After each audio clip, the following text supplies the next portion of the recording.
Alright guys, you made it this far into the reviews as far as all of our systems that we're running in the backcountry. This review series right here is our accessories, and this is going to go over a lot of late season, later hunts that we're going on as far as the gloves, beanies, and gaiters, just kind of the ones that we feel work best for us. We do have a couple different sets of obviously gloves and two different beanies. First item we're going to start off with is the Kryptek gloves. It's probably our #1 used glove. We use these all of September. It's a little cooler up in the high country. We don't use them in the summer months. Don't really need gloves. We do wear them into later hunts, but it's getting pretty cold out. Don't necessarily, we can step it up to a little heavier glove. The best thing with these gloves is the dexterity as far as how you can use your hands with all the gear that we run. We are a film crew, so it is nice to be able to have a little bit of insulation on your hands when you're working with camera equipment. You are able to shoot in these. I killed a bull this last year in a pair of these gloves and didn't have a problem using my release. The couple key features of these gloves: they open up extremely wide as far as getting your hands in there. They're quick and easy. This runs all the way back, tight fit around your wrist. There is a rubbery grip along the whole from your wrist all the way to your fingertips, and then your trigger finger, your middle finger, and your thumb have rubber grips as far as like pushing buttons or anything. Nothing gets in your way. The stitchings are on the sides and on the top. We've never had a stitching issue with these gloves or any of the gloves that we run. Everything holds up really well. We'll get into the next set of gloves, and that being is the Norlander Merino gloves. These are kind of a mid-season glove, a little more insulation than the Kryptek gloves. As far as the bottoms on these gloves, all rubber based, good grip on them. Start at about your wrist and go all the way to your fingertips. These do have kind of a trigger guard as far as keeping the material tight around your trigger finger on both the right and the left glove. The best thing about these gloves is when you're getting a lot of weather, a lot of moisture, they dry out really fast. Kind of a not extreme weather glove as far as insulation. They do keep your hands really warm if you're moving a lot. You don't want your hands to be sweating, obviously. The fingers get cold. I know all of us have these set of gloves, probably our #1 as far as going from mid to late season. We really have liked these gloves. I'll point it out right now, a key point in all three gloves that we run as far as the wrist straps and getting these gloves on and off quick if you're in a high intense situation. They do work awesome. On these ones I don't even have to open the wristband. Just a Velcro cinch system. You can get them as tight as you need them. Doesn't let any draft, and you can pull it up over your jacket or your coat or whatever you're wearing. So our last ones are the Rogue soft shell gloves. These are a pretty heavy insulated glove. We wore these quite a few times in December on Justin's lake cow hunt. Little heavier duty, I would say, as far as what they can get put through. They are a waterproof glove. They'll shed the moisture really well. Didn't have an issue with them getting wet. Same wrist strap system as far as the Velcro. Got a little pull tab on these ones and the Norlanders, so you can slip them on pretty quick. There is a leather guard from your palm wrapping all the way to your index finger, and the material is stitched in tight around your fingers, so you're able to get into your pack or use camera equipment, work a gun, load your gun, anything like that. They really catered to being able to do as much as you can do while keeping these gloves on. So not as far as us, I don't think we have anything that we would like to see different in the gloves. They've worked great for us. We use them a ton, and they are a key item that we always take. We depend on them, and they've held up great for us so far. So we will continue to use these gloves. Okay, next item being, we're going to kind of work up the body a little bit. We're going to go to our kind of scarves that we're running when the wind's getting pretty bad. It's getting cold. These things do make a difference, believe it or not. There's not much material to them. This is a Hoo rag in the Highlander pattern. It's pretty Pretty basic. There's nothing really to it. It's just a piece of material that you slide up and over your beanie and suck it up. You know, with your jacket that you're wearing, these things do enclose a lot of heat that's going up, moving to the top of your body. You know, heat does rise, so you want to keep it enclosed when it is dropping temperatures. And we'll wear this in September. Not a bunch. You get pretty hot hiking in it. And I guess we kind of wear it in the early August months. You'll dip it in water and put it around your head to keep your head cool. It does hold some moisture in. Not a big deal. We'd usually take it off when you hike, so you start to sweat. You don't want all the sweat and get cold around your neck. So pretty handy little piece for not that much money, and it'll keep you pretty warm when it starts getting colder out. This scarf, I loved wearing it this year on our late hunts. Justin got too stinking hot in it. He overheats pretty much on anything he wears. He's in a t-shirt in December. Me and Jeremy, we get pretty cold. I love wearing this thing.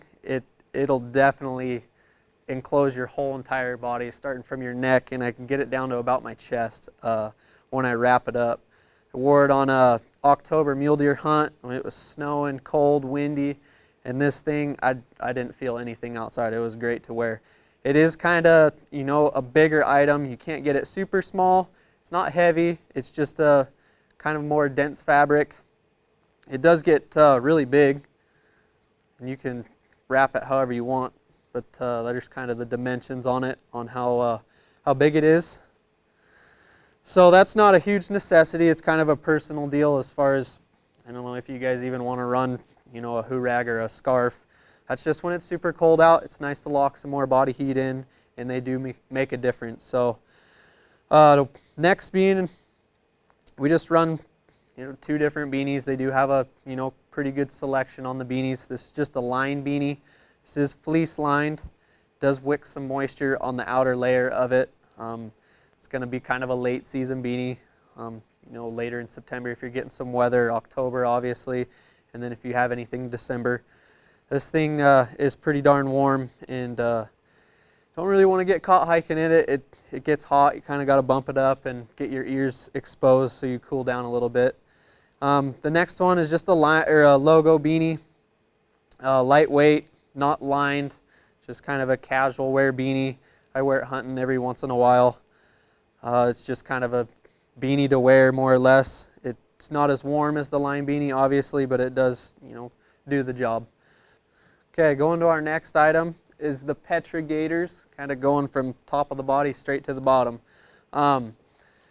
This is one of my go-to items. I love to wear them. Kryptek didn't have them last year. This was our first year running them. They held up great.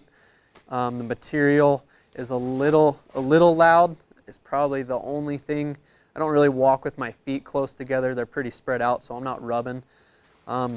These things make a world of difference when you do start getting rain, snow, you're in muddy conditions. You're in those clothes that you're taking to the backcountry. You're in them for a couple days, so it is nice to keep your pant legs all the way to the, your ankle area of your boot. It's nice to keep that stuff dry and clean as far as your pants. You don't really want to crawl in your tent with super muddy pants. You can slip these things on and off really quick and easy. Pretty simple design. Stitching's held up really great. Kryptek does a great job at really strategically placing their stitching on all of their items. We've never had a stitching issue. Everything holds together really great. Simple design on these gaiters. There's not much to them. Right down the center is just a Velcro strip that runs all the way to the bottom, about mid, almost to your toe. It does have a hook that you can hook in one of your laces so these bottoms aren't sliding up or wanting to roll on your boot when you're hiking. And they Velcro all the way up. They come to about your calf area right in there. Once you get them on, you can suck them down to your calf and really enclose from your pant down, or from the top of these gaiters down. You can cut pretty much everything off.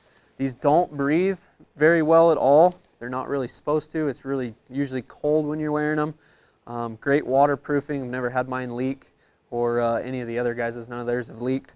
So you can wade through water pretty much with these things. They do enclose around your boot really tight. and you just adjust the settings on your bottom strap that goes underneath the heel of your boot. And it's pretty handy item when the weather starts getting nasty out. So I like them because main reason being they keep everything clean, and these are the only things that get dirty. So once you get back to your tent, you can slip them off, and I usually set them by my boots, and then my pants are completely dry and clean. So great item to have. I would definitely recommend them out of the accessories. This is kind of a personal preference item, whether you get along with them or not. Justin does run these. These are the suspenders that Kryptek offers. They're just pretty basic design. They do have a dual color, front and back. You can pretty much reverse them. I might get into wearing these this year. Reason being for that is my belt that I wear now is just a thin kind of nylon belt. I do get into rubbing issues, so I think these could eliminate that. Justin has loved packing out with these. When you got a heavy load in, you're going to get some weight around your hip area. So these do specifically clip into the Alios pants that Kryptek offers. So there is design spots on those pants that they clip right in here. Kind of a reinforced loop in the pant, so they hold your pants up great.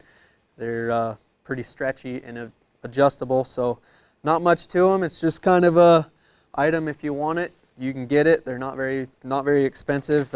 If you like suspenders versus a belt, then I would definitely recommend getting a set of suspenders. Just an item that they do offer, and they have worked for us. So. All right, guys, so that's going to wrap it up as far as all of our reviews.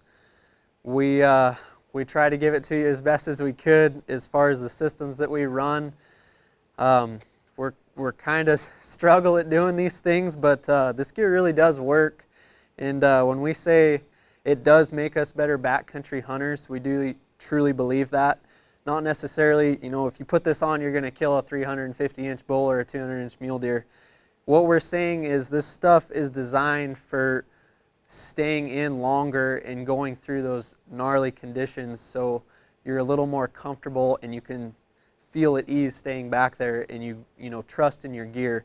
Some of the stuff, it is a little pricey. You got to save up and buy it, but with the hunting background that a couple of us have, we've been doing it for years, and it's an honor to wear this stuff.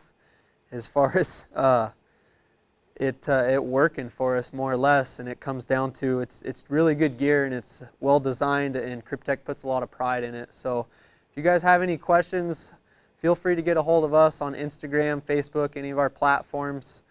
Don't hesitate to send us an email about anything that you guys saw throughout these reviews. So also get onto kryptek.com. They have a great list of all their items into super detail as far as what gets put in, how it gets designed, and what all they offer. So that's going to do it for us for the last video. So you guys be sure to stay tuned for the blooper reel that's soon to follow. So thanks for watching, guys.